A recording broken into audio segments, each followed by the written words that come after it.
Yang saya hormati Mr. Pak Menlu, Mrs. Indah Tursi, yang saya hormati Pak Pejabat Gubernur Banten, yang saya hormati Pak Wakil Kepala Kejaksaan Negeri Banten, yang saya hormati Kasrem Muhammad Yusuf, yang saya hormati Bapak Kapolda Banten beserta para PJU Polda Banten, Komandan Kopassus, para tokoh agama, ulama, kiai,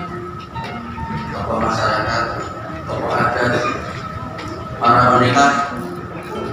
para jawara,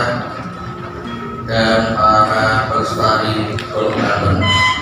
serta para peserta seminar yang saya hormati. Pada kesempatan Banten di mata dunia, semoga kebersamaan kita pada hari ini dapat menjadi sejarah bagi terwujudnya jalinan sinergitas antara Polri dengan para pelestari Pulau Banten sebagai warisan leluhur bangsa Indonesia yang adiluhur baik tingkat regional, nasional maupun internasional. Unsur kimia atau material, tingkat kekerasan besi maupun foto mikro yang menurut pendapat kami betapa luar biasa adiluhurnya para empu atau pandai besi di wilayah Banten pada zaman